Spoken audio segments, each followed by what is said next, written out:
अस्सलाम वालेकुम रहमतुल्लाहि व बरकातुहू। आप देख रहे हैं शाहिद अमजदी चैनल। आपसे गुजारिश है अगर आप इस चैनल पर नए हैं तो इसे आप सब्सक्राइब कर लें और वीडियो को शुरू से आखिर तक ज़रूर देख लें, क्योंकि आज की वीडियो में बहुत ही प्यारी बात बताऊंगा, बहुत ही अहम मसला बताऊंगा। जो लोग बातों ही बातों में बहुत सारी गुस्ताखियाँ कर देते हैं, बहुत सारे कुफरिया लफ्ज़ बोल देते हैं, और शादी ब्याह वगैरह में भी लोग डांस पार्टी वगैरह करते हैं, और ये सारी चीज़ें जो हैं इसके बारे में आपको बताऊंगा। तो आप वीडियो को शुरू से आखिर तक ज़रूर देखें। चलिए वीडियो को आप शुरू करते हैं कि एक घर में एक शादी थी, और जो लड़के वाले थे वो बारात लेकर आए, और बारात में वो लोग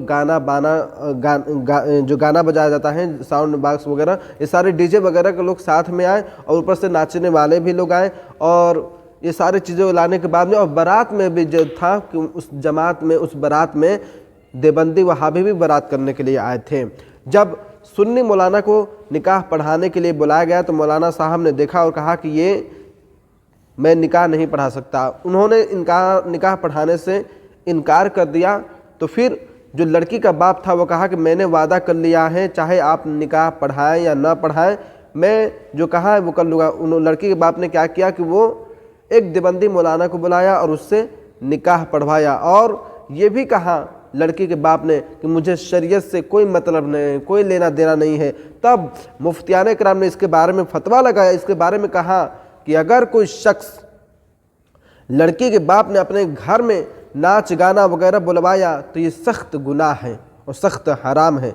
और जो देवबंदी हैं जो अपने कुफरियात कतैया के सबब वो काफिर व मुर्तद हैं, तो उनसे निकाह पढ़वाना भी सख्त हराम, और उसका ये कहना कुफ्र है कि मुझको शरीयत से कोई मतलब नहीं है। तो लिहाजा अब ऐसे शख्स को चाहिए क्या कि उसे कलमा पढ़ाया जाए, और अगर वो बीबी वाला हो तो फिर से उसका निकाह पढ़ाया जाए, और अगर ये ऐसा ना करे तो सारे मुसलमान मिलकर उस बाप का, उस आदमी का बाइकाट कर दें। क्योंकि कुरान मजीद में है वइम्मा युनसियन्नका शैतानु फला तक़उद बाद ज़िक्रा मअल क़ौमि ज़ालिमीन। और जिन लोगों ने ये सारी बातें जानते हुए उसके यहाँ खाना खाया पिया, तो वो क्या करे कि वो तौबा करें, तौबा कर ले।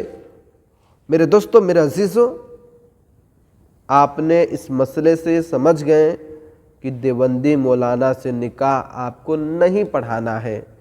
अगर आपने पढ़वाया तो वो सख्त हराम है, निकाह नहीं होगा, क्योंकि उन्होंने कुफरियात कतिया के सबब और फतावा हिसामुल हरमैन में काफिर व मुर्तद है, तो उससे निकाह पढ़वाना सख्त हराम है। और शादी ब्याह में जो लोग नाचते हैं, डांस करते हैं, ये सब के सब गुनाह है। मेरे दोस्तों, मेरे अजीज़ों, शादी ब्याह करना एक सुन्नत है, और सुन्नत को सुन्नत की तरह अदा होना चाहिए। अगर सुन्नत के ख़िलाफ़ कोई भी काम होगा तो आप ये जान लें कि बहुत अच्छा नहीं होगा। जिस शादी के अंदर, जिस घर में, चाहे लड़की की शादी हो चाहे लड़के की शादी हो, और उस घर में लोग डांस करते हैं या गाना बाजा करते हैं या डीजे वगैरह बजाते हैं, तो ना जाने उस लड़की का रिश्ता कामयाब होता है कि नाकाम होता है। जैसे कि बहुत सारे मैंने अपनी आंखों से खुद देखा है कि जिस लड़कियों की शादी में लोग डांस किए, डीजे बजा, साल भर के अंदर उन लड़कियों का तलाक हो गया। वो लड़की अपने घर आए, उसका नहुसत जो होता है वो शादी के बाद पड़ता है। लोग कहते हैं कि नाच लो, एक ही दिन तो नाचना है, एक ही दिन तो मस्ती करना। मेरे भाइयों, आप तो एक दिन नमाज तो पढ़ने तो नहीं आते हैं, आप तो 1 मिनट कुरान तो भी तो नहीं पढ़ते हैं, मगर एक दिन डांस पाने को उसमें तरजीह दे रहे हैं कि एक ही दिन तो नाचना है, एक ही दिन तो गाना बजाना है, एक ही दिन तो ये करना है। एक दिन आपको मरना भी तो है, फिर आपको वापस जिंदा भी तो नहीं होना है। आप किस दुनिया में जी रहे हैं?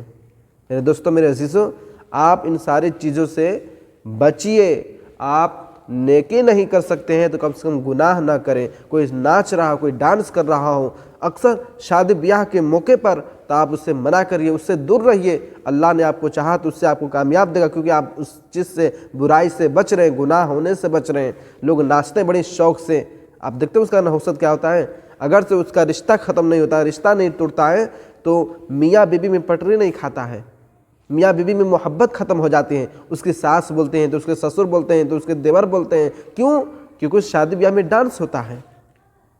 अगर आप इतने मेहनत से 4 लाख रुपया, 5 लाख रुपया आप खर्च करते हैं अपने लड़के लड़कियों की शादी में कि हमारी लड़की खूब अच्छे से रहे, सुकून से रहे, आफियत से रहे, मगर उसी घर में आप डांस करवा दे रहे। बताइए आपकी लड़की सुकून से आफियत से रहेगी? उसका नहुसत कब पड़ेगा? जब वो ससुराल चली जाएगी तब। अगर उसका हस्बैंड ने छोड़ दिया तब आपको अफसोस होगा, तब आप कहेंगे कि उसको ऐसा नहीं करना चाहिए। आप उसको कहेंगे कि उसको ऐसा नहीं करना चाहिए, मगर आपको खुद वैसा नहीं करना चाहिए था। आपको शादी ब्याह में गाना बजाना नहीं करवाना चाहिए था। आपको डांस वगैरह शादी ब्याह के मौके पर नहीं करना चाहिए था। आप पहले अपने अंदर देखिए, फिर दूसरे को बोलिए, फिर दूसरे को बोलिए, तब जाके अच्छा होगा। आप दूसरे को तो फ़ौरन बोल देते हैं कि उसको नहीं छोड़ना चाहिए, उसको मोहब्बत करना चाहिए, उसका ख्याल करना चाहिए। भैया आप भी तो शादी ब्याह में लड़कों को बुला दे रहे हैं, लड़कियों को बुला दे रहे हैं, आपके घर में लोग आ रहे हैं, जा रहे हैं, बेपर्दा आम हो रहा है। बताइए उसमें बरकतें कहाँ से होगी? शादी का मतलब हज़रत फ़ातिमा ज़हरा जैसी सुन्नत की तरह होना चाहिए, हज़रत अली की तरह होना चाहिए। अगर आप इसके ख़िलाफ़ कोई भी काम करेंगे तो फिर आप जान लें कि ये कामयाब नहीं होगा। तो उम्मीद है कि आपको ये बात समझ में आ गई हो। तो इसी जुमलों के साथ मैं गुफ्तगू का इख्तिताम करता हूँ। अस्सलामु अलैकुम वरहमतुल्लाहि वबरकातुहू।